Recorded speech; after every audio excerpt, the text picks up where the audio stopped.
ia le tua e fifia fo'i e whailoai ma whaatalofa atu i le nei fo'i aso fou, le nei aso matangofie i le alofa ma le anga le lei o le tātou atua.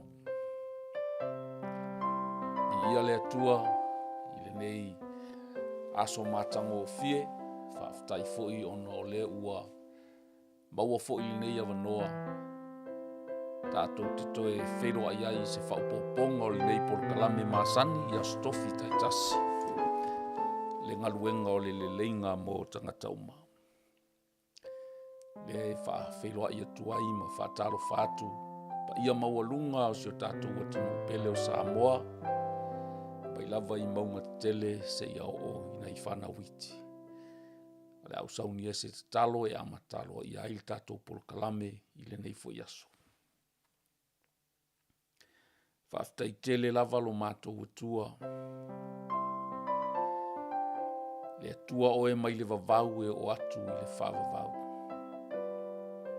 Le atua o na nafi o le aso se ia o lava i elua. O lou mata i sau, o lou mata utia ma lou sili ese. Ua mafua i mea uma o lau fofoanga na e whaia. O le tangata e whai manava e aona vivi ma whape atu le atua ia vi ia oe. Ia whawhitaia oe. Ia whamanuina oe. Ia whapale oe i le vi inga male mamalu. Whaftai mo lau tau singa i sio mātou atunu pele o Samoa. Whaftai mo le nei avanoa, ua mawhai fo'i o na mātou whero ai ai lunga lava o le nei polkalame. Ia tu mau atu le vi inga ia te oe nei, se ia o i le whaavavau e whaavavau lava. Wala au ma le loto maualalo. E maise o le whaaloalo, i lau nganga pa ia i le nei tuaso. Se ia fio mai le amataina o le nei polkalame. Le whaasoaina ma le lufi-lufiina o lau upu. O le upu lava na tūsia e ala i le whasosoani a lau nganga pa ia. Wana o lau nganga fo'i e mawhai ai o na whaamatala au ili e manino ai ma malama laina ma vai laina o lau upu. E ala i lau whauunga ma lau mana whasosoani mai. Whau mai lo nei tangata o se mea whaingaluenga mo lau malo i le nei aso. Whau ufo i le whaafofonga si o mātou atunu. Sau le nei ala leo ma masini ma mea uma i le mana o lau toto keriso. Ia i ule nei polkalame ua whaamalo sia o mātou loto. A oa oina i mātou i mata upu tau lau o fio. Ai maualunga i sovi inga e whaamavau. Talo lea ma leo lenga e latu ia Yesu keriso lo mātou wali i whaola. Amen.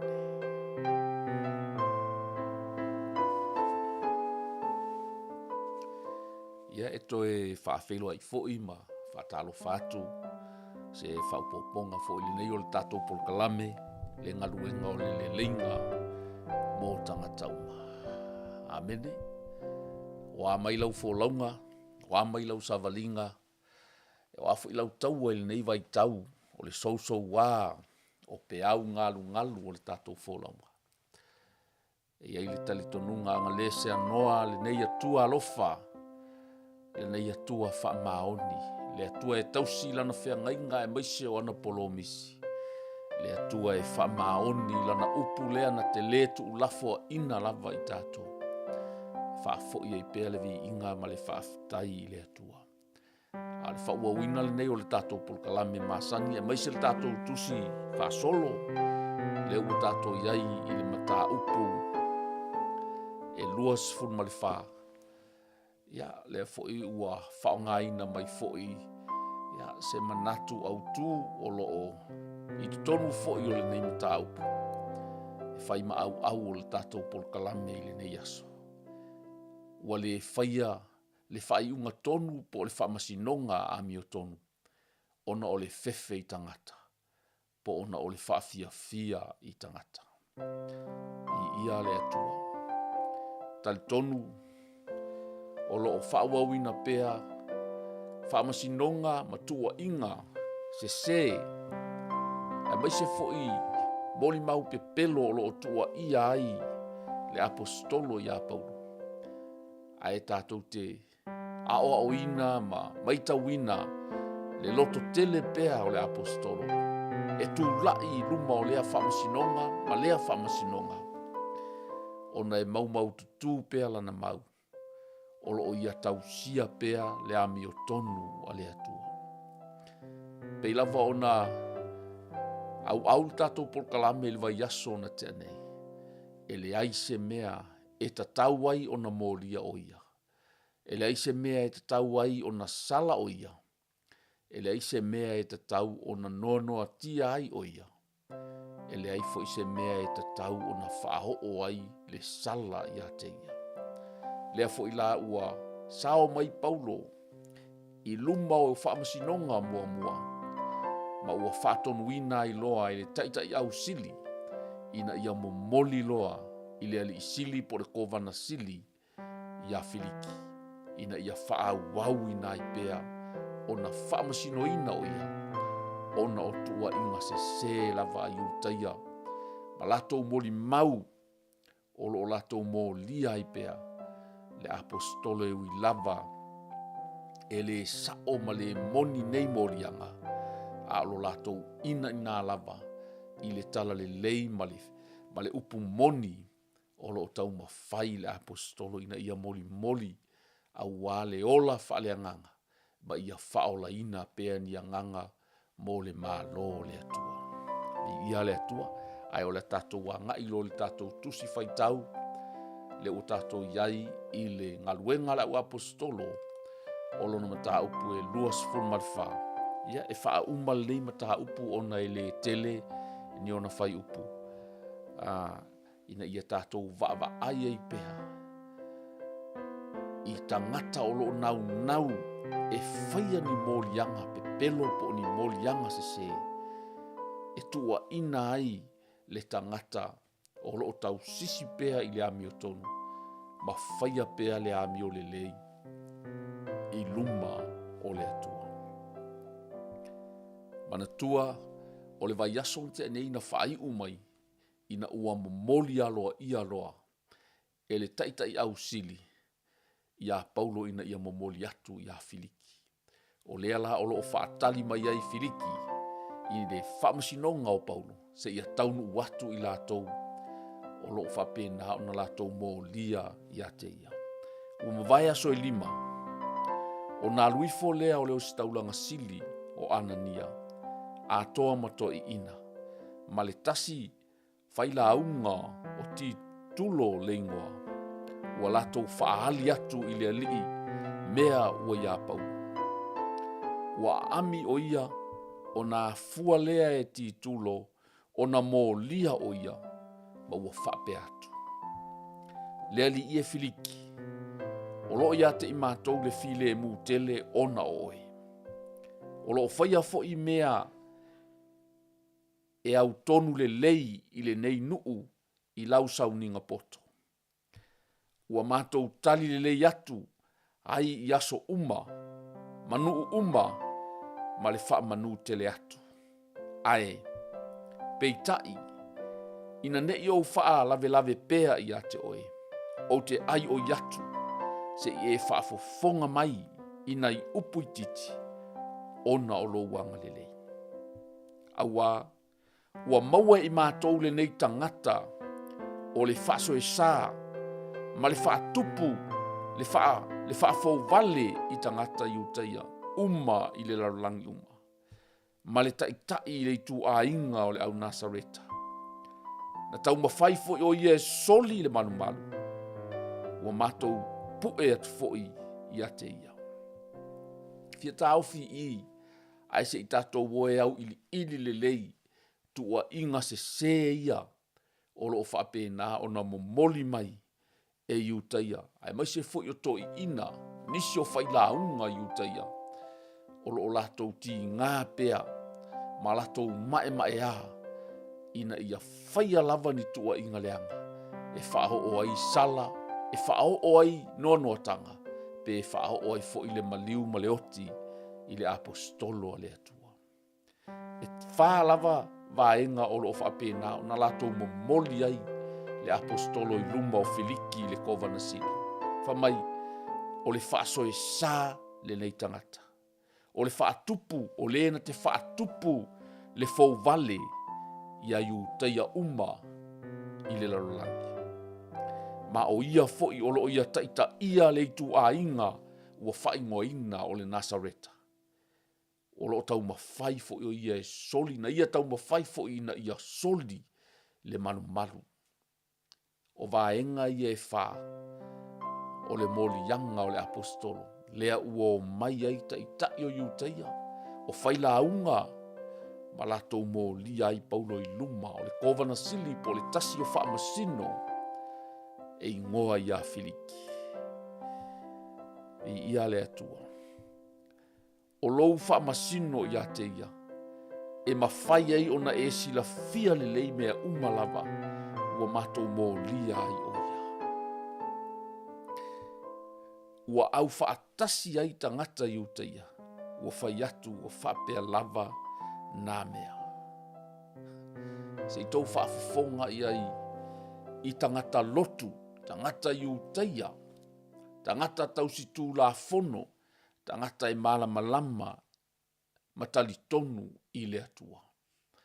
Ai se i whaauta i le nei faufaunga. I nei molianga. Ma nei tua inga se o lo lato tua ina i pea. Le tangata o lo ia tau mawhai e tausi le ami o tonu. Le tangata o lo ia tau mawhai e momoli le tala le lei le whatua tua ia Yesu Keriso. E whaola i nai. Whamai le whai upe iwa, ua au whaatasi ai tangata. Then the other Jews climb in, declaring that everything the rulers said was true. O mea uma na whapena o na saunoa te ai le whailaunga. Ua au wai whaatasi i lātou e moni ma whaamaoni lea. Ia, se i tātou whaasolo la i se tali ale apostolo i luma o Filiki. Po lea se tali mai ale apostolo. Ua ngeno mai lea li i a Paulo e whai mai. O na tali atu lea o ia. Ua oiloa, ua tele tausanga o e whaamasino ai i le neinu. Ua atili ai lo fia e whaatonu ina atu au. Whaatonu ina atu au mea. Awa, ua mawhai o na e sila fia. Ua na o aso e se fulu male lua talu ono o waluatu i Jerusalem mai tapuai. Amen. Se i tā awhila i titi e se i tātou mata i le tangata e toa tasi. Male, o lo o whaape nā o na whaamasino matangata e toa tele po o iu teia atoa. Lea ua latou au whaatasi ina ia mō lia. Matau pepelo ina, fausia nei mō lianga pepelo. Ina ia whaape nā o na 𝚟𝚑𝚙𝚎 ai le apostolo. Ai whaalongo i upu al tangata. Le tangata o lo o iai pea le atua. Le tangata o lo o mau pea i le ami o tonu a le atua. E le ai se mea e Fefe ai. Whaalongo i ana upu. Wa atili ai lo fia. E whaatonu i na atua o mea. A tonu e tau le manino le lei. I le whaasa moa. Di ia le atua. Ai si o whaitau wina le vaenga lea. So I gladly present my defense before you. I know, say, that you have been a judge of Jewish affairs for many years.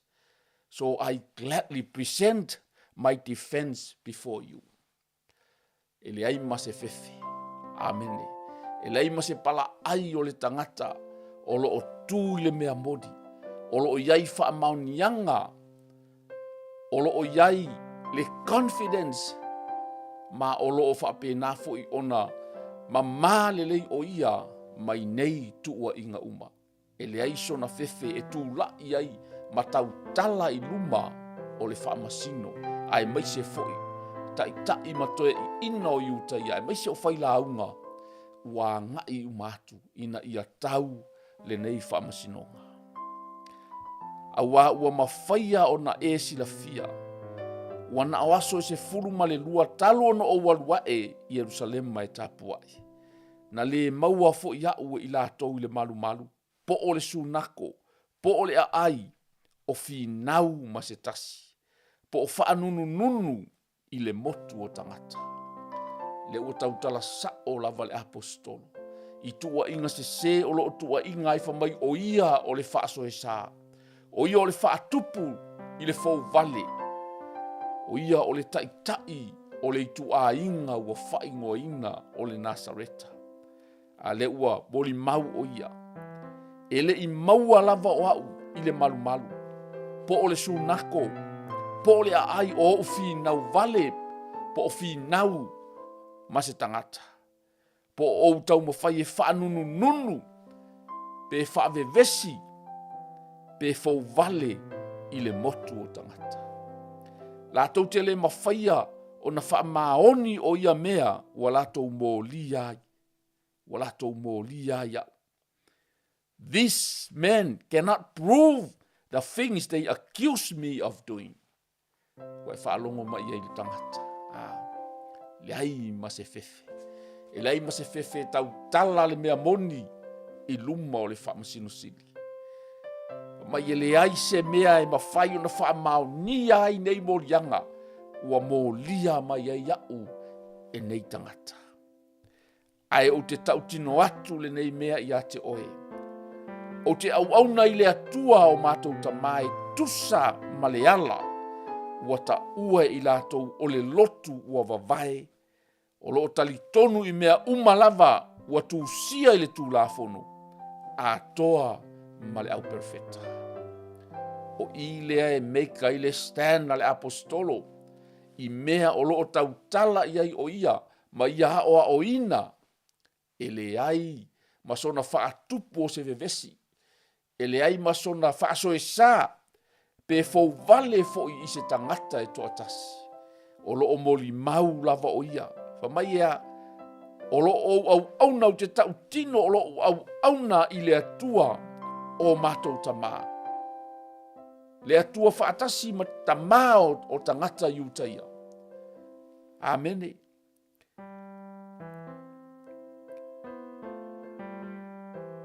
Ma ua. O lo o fo I e tusa maleala.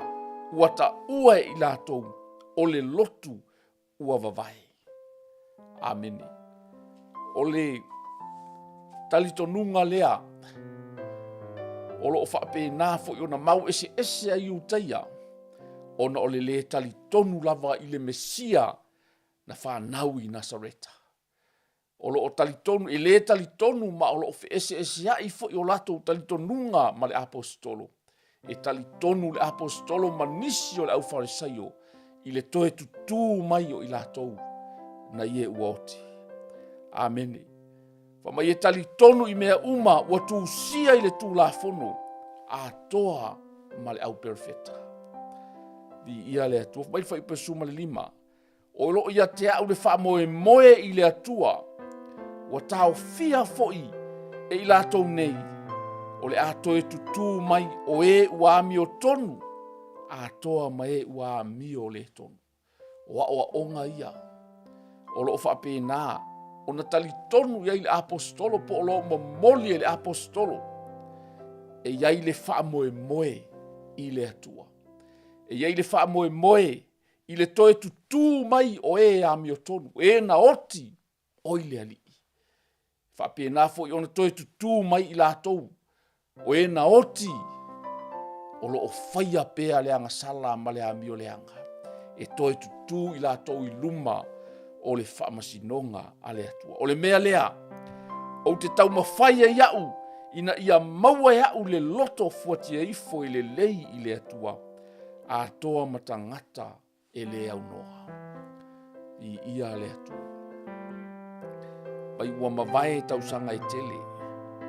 O nā alu lea e avatu mea alofa I lo nuu a toa mataulanga. A o Faia ia mea. Ua iloa au, ua whaama maina au I le malumalu. Ua le nunu mai tangata ua le ai se pisao. Tasi lea molianga. O lo o molia o ia whamai ua ia tau mawhai e uru fale I le malumalu. A o lo o whapena, o na manino le leile whamatalanga le apostolo nā lai o nā alu I le malumalu. Ele iai fo I se whanunu po se pisa o. Po se feese ese a inga I to tonu o le malumalu. Ina ua whapena o nā ngai atu iai Paulo. Mo le sauninga o le whamaina o lona tagata. Di ia le atua. Mai le whai upe suma le iwa. E tusa pe ana I nei o I lātou I o luma. Ia mō lia au pe ua iai sa lātou mau I ate au. Ale ai, se I whai mai lava I lātou nei, pe na I loa I lātou sa ua mi o le tonu, ina ia ou tū I luma o le fono. Di ia le atua. Le mea lea o lo o whapena o na loto tele ai pea le apostolo. Le anga e tonu pea lana mau ma o lo o tau sisi pea o ia, I le ami o tonu a le atua. Mai o inafo I o lo loto tele o ia e tū I luma o le fono, ma tū I luma o whaamasino, o na e mauti noa e ia, o lo o Faia pea e ia le ami o tonu a le atua. Di ia le atua. Tali tonu foi, o I e mauai foi lo loto tele, ma lo whaamalosi, ma lo le Fefe e te tū ai luma, o ni molianga, po lea lava ni molianga e molia I o I luma o se whaamasinonga. Ai awhai lava o lo e tau sisi I le ami o tonu a le atua. E te maua pea le loto tele ma le Fefe ma le whaamalosi, ma maua upu e te tau tala ai e te le Fefe. I ia le atua. I ia le atua. Ua whaalongo filiki nei upu. O na whaatuai mai lea, o ia ia te ilato. Ina ua iloa le lei e ia le unga o le ala. Ua whape atu. Pe ama liu mai lea li e pulei au o Lucia. O te matuasu e sue ia te outou. Ia outou mea. I ia le atua. Le ua e mai tau mai I le vahenga lea. Ua le Faia e filiki po le kovana sili se whai unga e tusa ma le molianga o Paulo. Ua e mauti noa ua I loa le lei fo'i e filiki. E le ai fo'i se mea. E wha mao ni ai. Nei molianga I tele ua molia mai ai Paulo. Di ia le atu. A olo ia avatu se whai unga. Se I whaatali se I tau nuu mai Lucia. O na ia matuasu e suelea. I molianga umana molia mai ai. Le apostolo.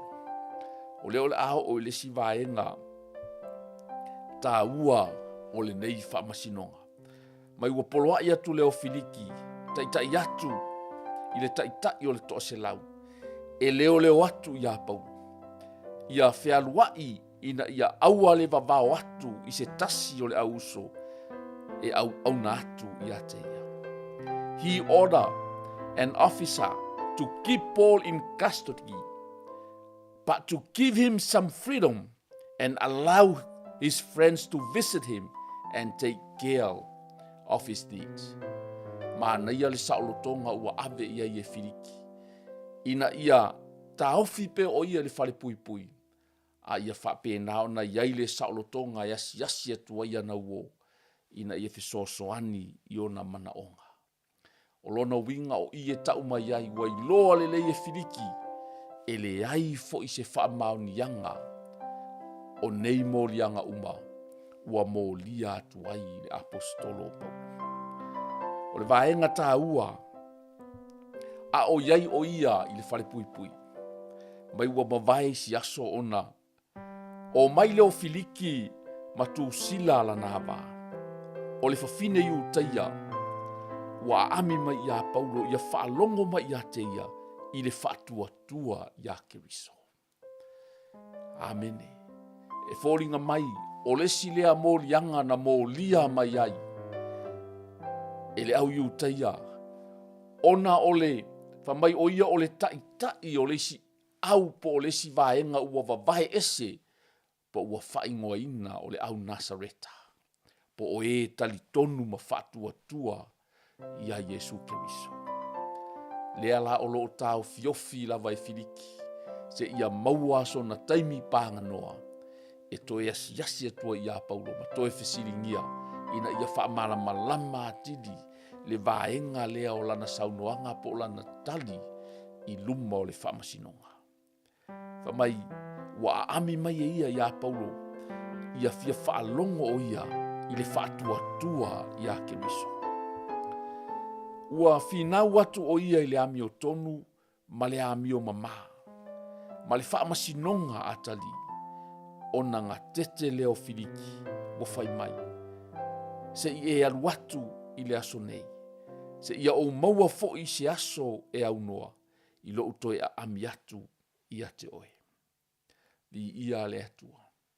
Lea ua umana avea ma whaamasino, a ua avea o se tangata i fia whaalongolongo i le mau i a Keriso. Ma le whaatua tua i le ali i whaola o Yesu Keriso. Whamali whai upe suma 5, ua whinau atu i Paulo i le ami o tonu ma le ami o mama, ma le whaamasinonga atali. Amene. O vaenga ia na toe whaamanatu e le apostolo i le whaamasino, le ali i kovana, po le ali i sili i a Filiki, o mea tā ua ia, e ta tau ona e sila i ai Filiki, i launga luenga whaamasino. O le Faia o le ami o tonu, o le Faia o le ami o mama, ma le whaamasinonga atali. Aua ne ingalo ia te oe, o lau whaamasinonga e Faia e ngata i lalo nei, ai ai le whaamasino sili, na te whaamasino ina oe, i le ola atali. Amen. O lana whaamasinonga e tonu, o lana whaamasinonga fo i e sao mamama. Whamaia, ona ngā tete ai lea o Filiki, ua whai atu ia te ia se i maua se i siaso, ona tātou e wheiloa i ai lea. I ia lea tu, whaipas lum suas ma le ono. Ua whaamoe foi o ia ini tupe, e fōa i atu e Paulo mai ia te ia. Ina ia tu watu wai ia te ia e alu, o le mea lea ua atili ai ona ami soo ia te ia, ma tau tala mai ia. Lesi lea mea leanga o lo Faia e nisi o taitai. Amene. O lo latou tongi tupe, o lo latou talia o ni tupe, e to tongi atu ai e tangata. O na Faia ai leo latou whai unga, pe whaasao loto ai se tangata. Whamai ua, whaamoe o ia pe fōa i atu e Paulo se tupe, ina ia whapena o na tatala ina ai pe tu ina atu ai o ia e alu. Ai fōlinga mai e umalava le taimi a ami soo ai e Filiki ia Paulo, e le ima whai lava o na whatino ina e Paulo lea vaenga. O na o le tangata o lo tausi pea i le ami o tonu a le atua. O lo tali tonu pea Paulo i le atua. E ma whai o na ia ta tala ma whaasa o loto ia te ia, i nei tua inga se. I le ma whai o na ia tongi tupe, i le meua tua inai o ia, ina ia whapena o na ta tala i o ia, e le kovana sili i a Filiki, a ua tu mau pea, lona tausi i le ami o tonu, ma lona whaatua tua i le atua. I ia le atua. O le mea lea ua atili ai ona a ami soo i a te ia, ma tau tala mai ia. Amen. Ua mawae tau sanga e lua, ona suia lea o Filiki e po kio o feso. Ua loto fo i Filiki e whawhiawhia i a iutaia. Ona tuua i a leo Paulo e fusifusia pe loka i le whale pupui. O le whai upu muli lea, o lo whai ma au, o le tātou polokalame i le nei aso. Lua tausanga o lo whaafale pui ai pea Paulo e au noa ma se mafuanga. E le ngata fo ina tau mawhai le nei whaamasino po le nei ko vanasili ia Filiki. E whai se au wala ina ia maua ini tupe pe whaoso fia ai se loto Paulo ina ia totongi atu ni tupe ia te ia. E mawhai e ona release ia te ia. A o lea lava ua o le taimi e sui mai ai lana nofo inga e po kio feso. E le I whaia lava e ia le mea tonu e te tau na whai. Po o le whai unga sao sa ta tau ona ia whaia. A wa o lea ua ia mauti noa. E le ai se mea e te tau ai ona whaafale pui le apostolo. Ai peitai. Whamai ia ua loto fo I Filiki e whaafia fia ia iutaia. Ona tua I lea e ia Paulo ia fusifusia. Talo whai. Talo whai si apostolo. Na tato iai le nawa yaso, e le ai se mea, e te tau ai ona fusifusia o ia. E le ai se mea e te tau ai ona whaasala ina o ia. E le ai fo I se mea e te tau ai ona o le oti ia te ia. Le fo ua momoli mai ia Filiki, na manatu le taitai au sili, o le na ia tautino e le ai se mea e te tau ai ona o le sala ia Paulo. Na yailo na manatu o le a whaialo I e Filiki se whai unga mo Paulo. A wā leua mauti noa o tua inga se umalea o lo o tua iai ia te ia. Ai peitai. Whamai ia ua loto fo I Filiki e whaafia fia ia iutaia. Ona ia tua I pea leo Paulo I le whare pui. Sa moa si o atunu. O ai e te manao ia fia. E te manao ia fia tangata, pe te manao e fia mai le atua iau whai unga whai. Tali tonu o le au lea, o le tatou whaasoa, I le nei a fia. Wa le whaia le whai unga tonu, ona o le Fefe I tangata. Wa le whaia le mea sao e te tau ona whai, ona o le fia I tangata. E le o sesi leo whaafi tauli, o lo o le mawhaia I lava, o na whaatino ina le a miotono. Masava vali tangata e whaia le mea sao e te tau ona whai. A tonu ai o le Fefe I tangata. A tonu ai ona oni tupe o lo o totongi atu e tangata. Pei ona tau mawhai Filiki, e asiasi pe ia Paulo ma asiasi pe ma whaatala noa ia Paulo. Ona olona manao ia tu inatu e Paulo ni tupe e totongi ai ia te ia. E release ai o ia. Amen. Tali tonu tasi le na vaenga o lo whaatino ina ai mea pio ma mea se. O lo whaafale pui ai istangata. Ai o lo tatala pe ai istangata. Ona o le mālosi o le tupe. Vi ia le atua. A tonu foi, ua tuai ona whaia se whai unga tonu ma sao e nisi o whamasino. Ona o le Fefe I tangata. Ona o le Fefe I tangata. Ale o le Fefe I tangata. Po o le manao e whaafia I tangata. Ale fesili, ai whaafefea le ami o tonu o le atua. Le ana manino le lei, le tala Paulo na whai ia Filiki. Ua whinau atu o ia I le ami o tonu, ma le ami o mama, ma le whaamasinonga atali. Sa mo se uatano pele. A whai e te sao le whaamasinonga, a le lalolangi le nei. Awane I ngalo ia I tato, le whaamasinonga atali. Le whaamasino o lo whaatali mai ai le atua. Le whaamasino I nai, ye ua ola, ma he ua oti. Whaamasino ami o tonu.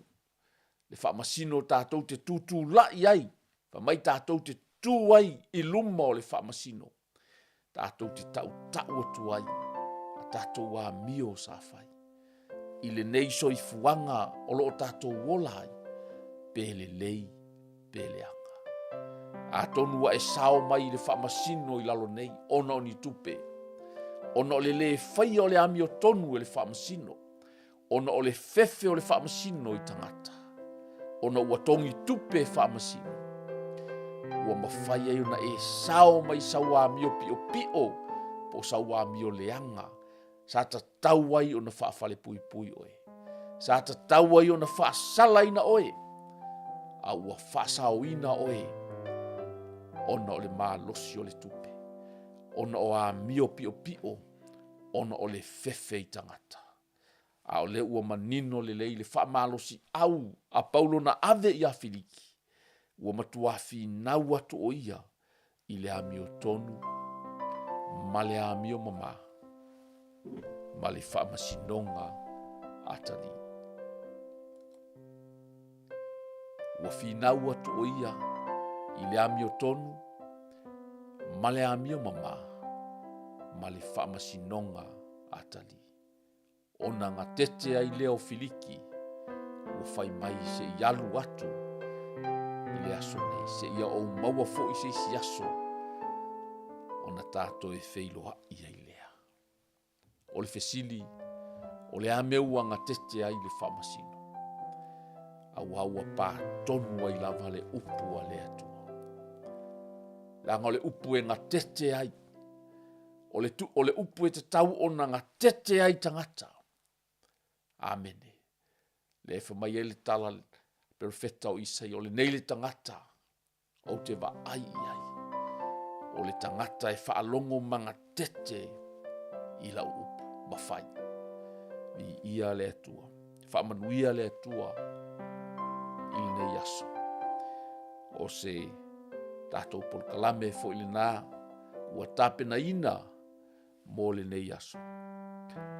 Talo ia anga le leile atua. Soso ani mai. Ina ia whaise au ngā. Mai e fo isia o onga tā ua mo i tātou i le nei. Ma tā upu. Ua o ia i le tātou whasoa. I mea e mō lia ai oe. A whaifo o e iai ni whaamasinonga i le nei taimi. A whai lava. O lo e whaia le ami o tonu. Ma e whaia le ami o mama. Ma e whaia mea le lei. Ma mea sao. I luma o le atua matangata. O te tali tonu po o whea lava. E whe toso ina iai oe i whaamasinonga. E te manu maa lo lava. Whaasao ina lava oe. Pe a whai o lo e whaia le ami o tonu. A whai fo i e whaasala ina oe. Ono ni ami o pio pio. Ono o le malosi o le tupe. Ma le fefe o le whaamasino i tangata.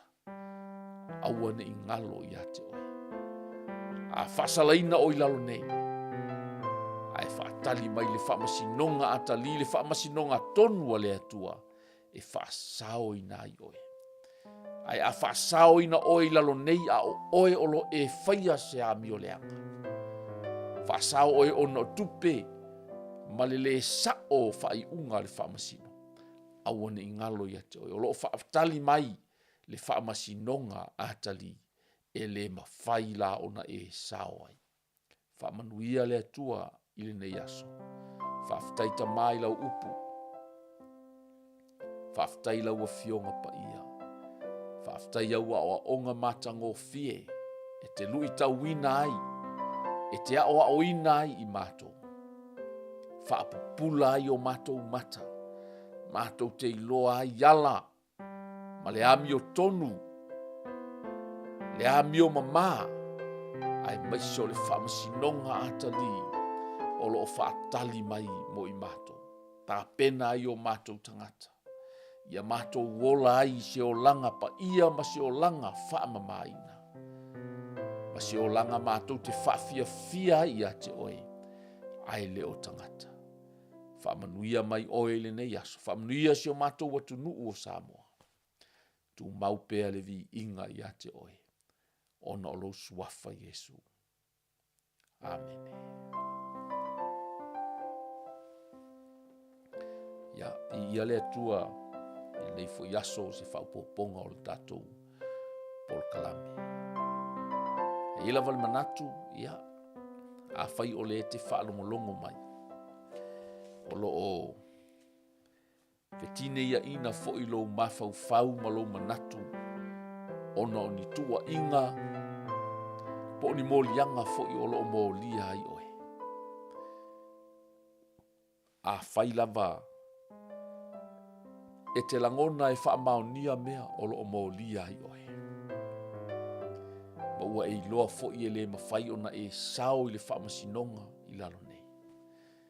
Ai tauna o wha manatu i ate oe. A e wha maoni lo loto e whaia le ami o tonu.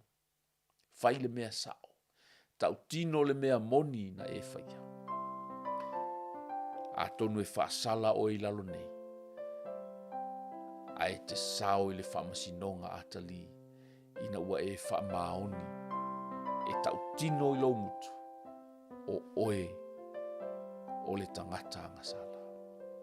Le ua umanatu ai, e whai wina i le tatou whasoa ma le tatou porkalame. E ala i le ofo i natu o le nei te talo. O le te talo o le wha o le tanga. O le te talo, e te wha maua lalo ai i luma o le atua, i mea se ma mea leanga, ua e whai. Ma e tali tonu ma e wha tua, e lava matutoe le toto pa ia o Yesu Keriso.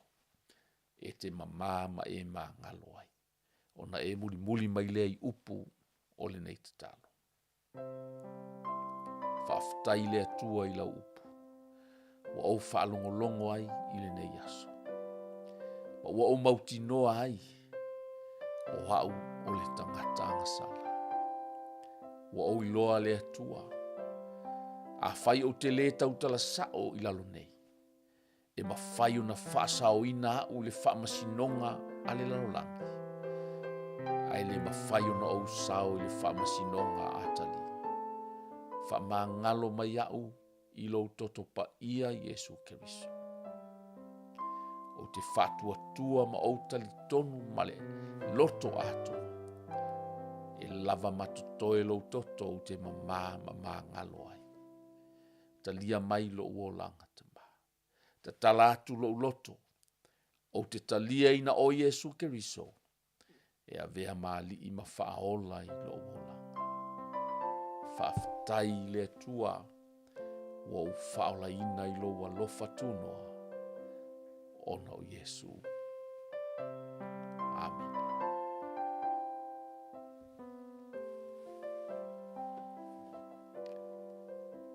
Ia le tua a whaisa e talo ina le nā te talo mai le ta ele o lo loto. Au e te māsalo salo. Au e te māsalo salo watu sia lo ingoa i le tusi le ola. Ma ua avea foi oe matasi o whanau a le atua. Whamanuia le atua sa mosi o watu no pele i lau whafonga mai. Pule alofa le atua tātou te toi au lia le nawa yaso mua. Ia, tātou te whailoa i foi. I lunga lava le nei pol kalami le taimi lava le nei mo le taimi nei. Whātou wha soi fua ia, le pa ia ma le mamalu se watu no pele sa mo.